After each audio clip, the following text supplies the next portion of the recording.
This is Dave Meltzer with Entrepreneurs The Playbook, and I have Garrain Jones, an ultra motivator, entrepreneur, author, and we're going to get right into it, Garrain. You know, you weren't born with everything. We got these kids, these interns watching us right now, and they're talking about, I'm living with my mom in Beverly Hills. I grew up with a single mom and 6 kids. I was reading about you. Your background and perspective as a young man was completely different. You lost your father. Yeah, he was murdered when I was 12 years old. What I want to get to that because a lot of people have tragedies. What is that like when you're 12 to lose your dad? So my dad didn't live with us, and he was pretty much the black sheep of the family. So everybody would talk about him. He did this, he did that, and I would always hate that. And I was the only person. You were offended by it, right? I was offended, even though he broke promises and did all these different things. I was just always very hopeful to say maybe he might show up this time.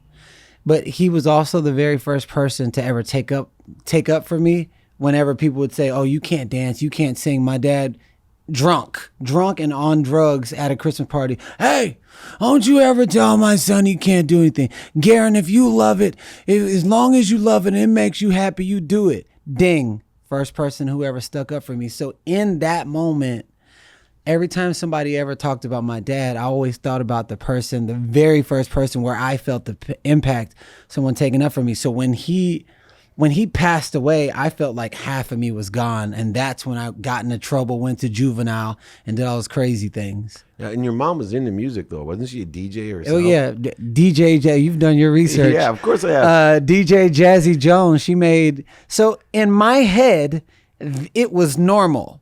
But when I told people my mom used to sell mixtapes and she was a DJ Jazzy Jones, she would DJ my parties and everything. They were like, yo, do you know that that's not normal? Right. But to me, it was normal because it was the only family I knew. And was your mom, was she encouraging about the music side at least? So my mom was that was her stress reliever, and she was always at work. So I never really had that parent to child relationship with my mom, and she wasn't affectionate. I didn't hear I love you until I was like 20 something years old. So I grew up in a house never thinking my mom loved me. She would make dinner and go straight to her room, and my brother was too cool at the time to hang out with me. So it was me 7, 8, 9, 10, all the way up until I graduated, always eating dinner by myself, not realizing that my grandmother said I love you to her kids through food. And I never knew that. So me not hearing I love you, to me at that time meant your mom doesn't love you. So I went my whole life thinking my mom doesn't love me, only to transform my life and realize, wow, she's been saying I love you the whole time, but I never appreciated the way in which she showed her affection and emotions. I think that's really important because, being married myself for 21 years and evolving into being a good husband, part of that for me and in business is understanding how to communicate and let people know, hey, this is how I show my love, right? Or appreciation, right? And if you're okay letting somebody know, look, I'm not good at telling you, or other people are, and yet they don't actually have the same emotional connection of the feeling that they have. All of those things that happen, similar things have happened in my life. I remember specifically my dad leaving at 5, but he was my hero. And every time someone said something negative about my father, it was like you were personally attacking me. Oh, absolutely. And meanwhile, there was no child support. He wasn't a, and I still remember, and even when I'm married, my wife would say something about my father and it would hurt my feelings. And it was true, by the way. What my mother was saying was true. Yeah.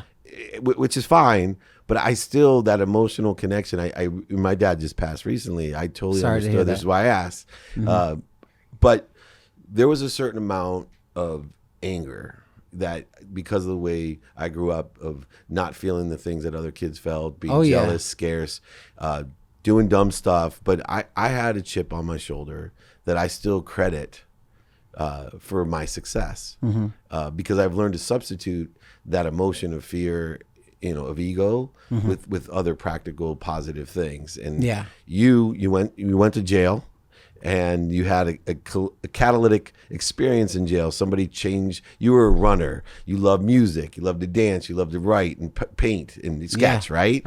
But, you live this life outside of your pure truth. Yeah. And you ended up in jail. And not even in America, right? It was in France. I was in France in a prison. I spent 2.5 years in a French prison.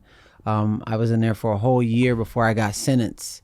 And when I was in there, You got sentenced for like 12 years. Yeah, right? they sentenced me till 2014. And prison in Europe is not the same as America. Here, they say you're innocent till proven guilty. There, you're guilty and you have to prove your innocence. And it was such a crazy world to be in, because I felt like nobody was on my side. And at that time, I didn't know how powerful the mind was. But it wasn't until I was in prison. I remember when I was free, quote unquote, I used to say, I feel like I'm so far away from where I'm supposed to be. I feel like I'm in prison inside of my own body, to the point where I unconsciously willed myself into prison, far away from where I'm supposed to be. And I was in prison. Then I watched Shawshank Redemption, my favorite movie. Yeah, and then Anthony Robbins, he goes, you know, they can take everything they want away from me, but they can't take away my mind. Yeah. Something clicked in there, and I said, well, as long as I'm doing everything that I love, then I'll be free. In that moment, I became a free man, because I was, you know, of course, reading The Power of Positive Thinking at that time, and I was painting and dancing and running with the inmates and doing all this stuff. I never felt more free inside of anything that I did in my life until I was free in my own body. And I truly do feel that because I became the essence of a free person, that it's almost like the universe becomes plastic according to the thoughts that you give the most power to. And it was bending and shaping, and all of a sudden the drugs that were tested 3 times, 6.2 kilos of heroin, now are fake, you're free to go home. Amazing. No accidents, right? Yeah. So when I tell this story, people like, well, I don't understand. Well, it's like, well, if you understand how a baby is birthed on the inside of a woman, and if it's a favorable environment, you will birth a healthy baby. Something that's produced on the inside is now produced on the outside. Well, the value that I was bringing was so much love and joy and freedom, and my spiritual body became so big on the inside of prison that what was once produced on the inside, what gave birth was free Garrain. I manifested my freedom. Yeah, absolutely. And you actually manifested your imprisonment unconsciously, because of our circumstances, you're born with this unconscious competency, and you don't realize what you're doing to yourself. And it takes, you know, for me, it was even, you know, certain people that I met that taught me meditation. The movie The Secret set me in a catalytic way. But I know exactly what you're saying as an entrepreneur, even as a business person. You know, there is no impossible. Right. And it's all this process of evolution, and to dream it, you got to know what you want. And when you can experience like you have both ways to the imprisonment and freedom, it gives you faith, right? So we start thinking, saying, doing, believing. Energetically, we're carrying it with us now, that we have unlimited power. Unlimited power by living in love, living in truth. So you have now this new formed, I call it it's truly a quantum shift in your life, a transcendental moment that allows you to understand you're a co-creator in the universe full of love and light. Well, I know now. Yeah. I was so unconscious back then. I thought I was still just unconscious. Lucky. Oh, okay. So this is reflective. It wasn't another 10 years until I went to my first personal development seminar, where I learned the power of the mind. I'm like, oh, that's what happened. That's how I got out. So connecting the dots going backwards, I could pinpoint every area in my life where I was positive mental attitude. I had a clear focus, and the fruits of that, and how those were manifested, and how it went away when I was negative, had ego, was backstabbing. And I'm like, yo. So it wasn't until 2011, I got out 2005. The whole time I thought I was lucky. Right. Just lucky. And you've raised that awareness now. And yet, even though we feel lucky and we learn all these lessons, the lessons keep on coming. Oh, yeah. Right? Yeah. And so you hooked up with some of the biggest names in music. Yeah. Had great success, Ludacris being one of them, right? But yet, even through this next opportunity and phase of your life, you end up literally living in your car. Yeah. So while I was with DTP, see, when I first signed with them, the whole deal was to not change me.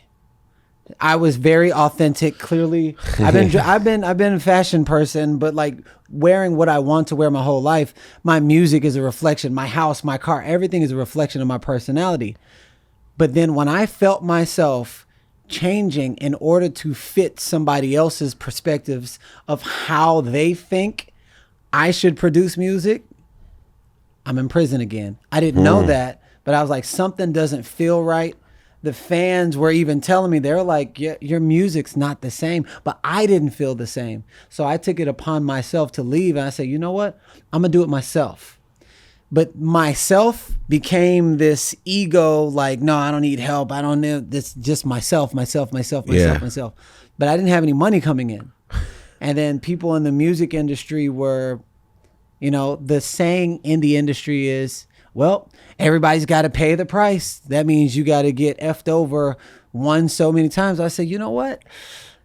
I'm not gonna name any names. After I wrote a song that it was a #1 hit song, and the artist didn't give me credit for it, and they said, oh yeah, we changed the melody, and it came out, and everything was exactly what I said. You know what?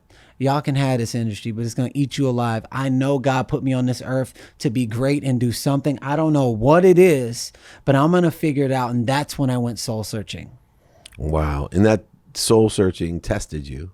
Oh, more than anything in my life. More than anything in my life. I wasn't making any money. Go ahead. Yeah, you weren't making any money. Yeah. You're living in your car. And then if I remember correctly, I love the universe, right? It's only going to give you what you can handle. It's going to strengthen you where it is. And so I remember lying in my bed and saying to myself, man, if I can just get up, if I can look up, I can get up, right? I lost over $100 million.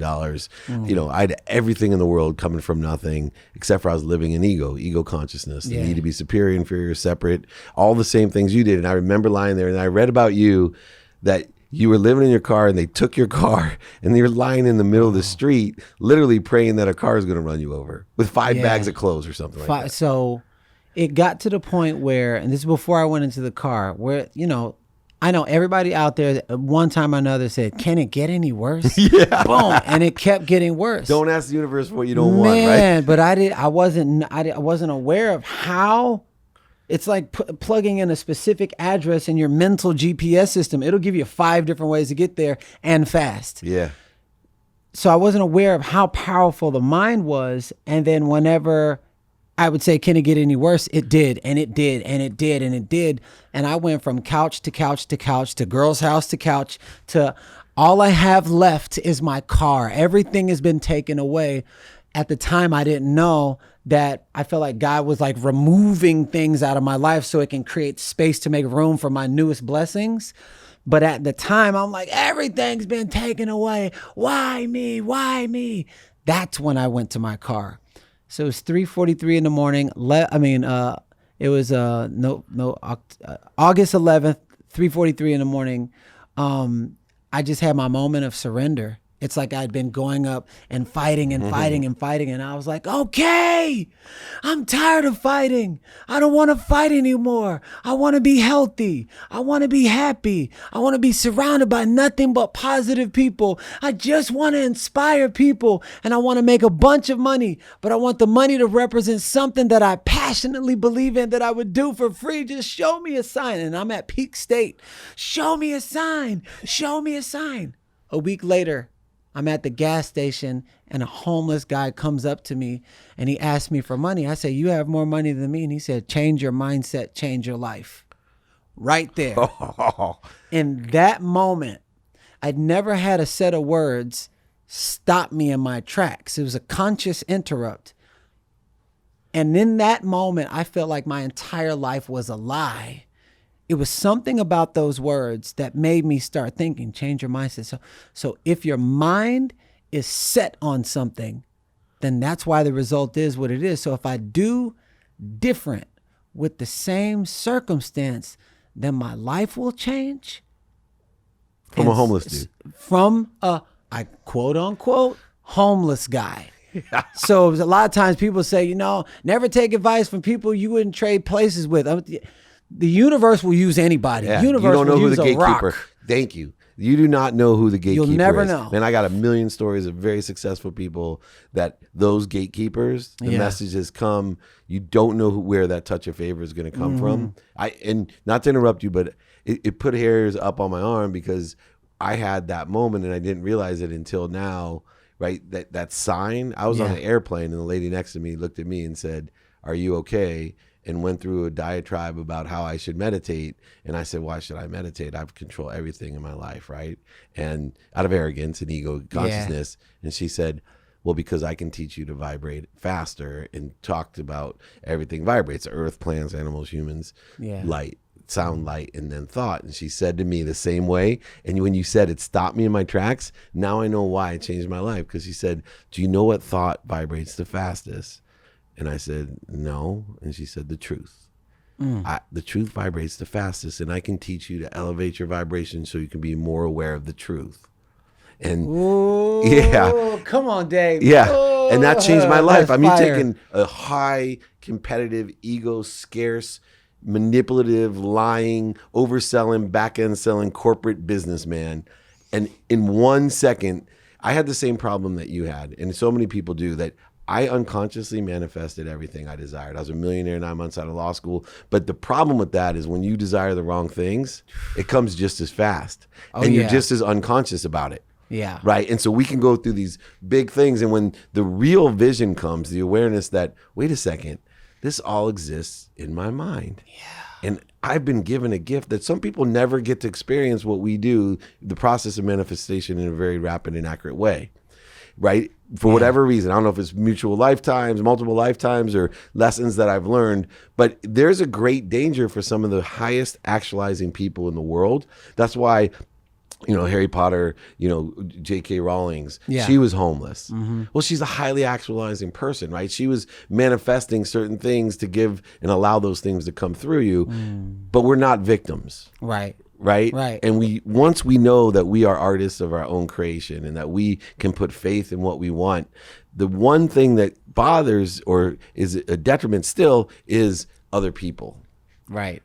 Yeah. One thing you also said is you were listening to all these other people.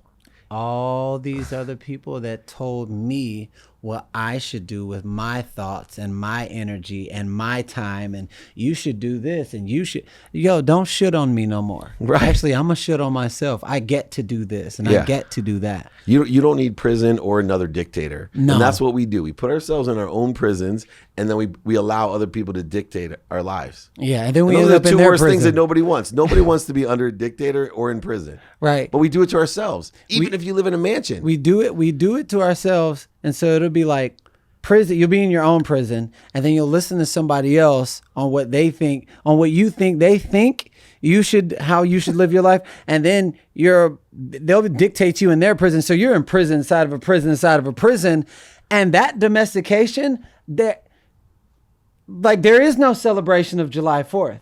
Because what outside freedom does not determine the freedom of your mind. Like, you're still a slave to the mental environment of your past. Absolutely. And always a victim and a successor of it. So man, that's amazing. So you went through this quantum shift. Yeah. You now have a revelation. Where does it take you? The change your mindset, change your life. And it was so funny because I was still unconscious at this time. But it was like there was a little angel on my shoulder, and every time I would just maybe come up to the escalators. I would normally take the escalators. Do the opposite. Change your mindset, change your life. I take the stairs. Normally I do use gel soap. Change your mindset, change your life. I use bar soap. Normally I would sleep in late, eat fatty foods. Change your mindset, change your life. Wake up early, start getting healthy. I dropped 35 pounds, put on 19 pounds of muscle at age 32. Now I'm 39, training for the 2020 Olympics because I said so. So the whole mentality inadvertently taught me how to rewire my brain to get back to my inner child, little Garrain, who just wants to be happy, love people, do what he loves, bring joy to the world. And for some reason, it's like a snow globe. When it's not activated, all the things are on the ground, but when you are in the essence of the truest core of yourself, it's like you're shaking it up, and all these, the random checks, the random opportunities, all these things that just come, you just say, thank you. But of course, I'm so grateful, and not be surprised at the life that's already supposed to be yours. Wow. Yeah. So I wanted to share that. But so now my thing is like, when I have things that I know, I just want to give it away. Right. And It comes through you. Yeah. So before I even had all these people pay me so much money to go speak for 20 minutes, 30 minutes, whatever, and do the workshops and books coming out. Before all that, I was still living in my car. I was still sleeping in abandoned buildings, sleeping on bubble wraps, but I had 75 personal development videos out, sleeping in my storage unit, had a series called The Storage, talking about real life problems of people like, oh my God, I love your content. It made me feel so good about bringing people and seeing how they were changing their life, even in the midst of me feeling like I'm losing mine. I just kept doing it. I never stopped. So what people are seeing now is the overflow of something that has made me happy. And so now what I bring to other people is, one, live by example of freedom, but then two, show them how to look at their life, something that they may not see because you can't see the picture while you're in the frame, and be like, you already have what you're looking for. Now, here's the steps on how you identify whatever this is, and then apply it and produce extraordinary results to your life. It's a passion of mine. That is awesome. It's like putting puzzle pieces together. Right. And trusting the fact that the picture is going to be beautiful. Yeah. Putting faith into that. All right. Last question, even though we went over, I just can't help myself. So all the lessons that you've learned, Yeah. and the journey that you've experienced, beyond change your mindset, change your life. Yeah. Is there a lesson that you can share, or you share on stage or in your book, or a theme that you'd like to share to people that you think could have the most impact on just being happy and empowering them to be happy? So this young lady came up to me the other day, and she said, I have the money, I have the cars, I have the businesses, I'm a CEO, but I'm not happy. Something is missing. I said, what did you love to do when you were a child? She said, I used to love to dance. When was the last time you danced? 20 years ago. I said, okay. So I said, do you have any kids? She was like, I have 3. I said, what do you think would happen if your kids came up to your leg and said, Mom, Mom, Mom, Mom, Mom, Mom for 20 years, and you ignored them? And she said, there wouldn't be no relationship. I said, well, what you loved as a child, you already had before you learned anything else. So it's something that's spiritually, it's like your spiritual umbilical cord to heaven. I said, every day that passes, and every time you say, oh, that used to make me so happy, your inner child is tugging on your spirit going, Mom, Mom, Mom, Dad, Dad, Dad. So every day you ignore that, you don't nurture a favorable environment to actually allow your inner child to be in connection with yourself. So the thing that's missing is the thing that's connected to your heart. So what I want to share with everyone, whatever you loved as a child, you feel like something is missing, or you're stuck and you're at a dead end and you just feel like, oh, I have everything, but there's something missing. Take a journey back and find out what you used to love as a child, whether it's going outside, whether it's playing in the rain, whether it's painting, dancing, not for business perspective. I'm talking about purpose over everything. And go back, and once a week, just do it and watch what happens in 30 days. There you go. Watch what happens in 30 days. I would say clean the connection to that which inspires you. Yeah. Right. We're still connected to those childhood loves, and we're connected to the people that we love and all the things that we do. But we constantly have to be aware. I got to clean that connection, man. We can't allow. Would you want to have a corroded connection with your children? And that's what you're communicating right there, man. You are a deep, wise soul, and I could talk to you forever. And I look forward to doing a lot of things with you and having you on stage, man. I just got to see you do what you do and impact so many people. So Garrain Jones here with Dave Meltzer, making big changes, change your mindset, change your life. This has been an extraordinary episode of Entrepreneurs, the Playbook.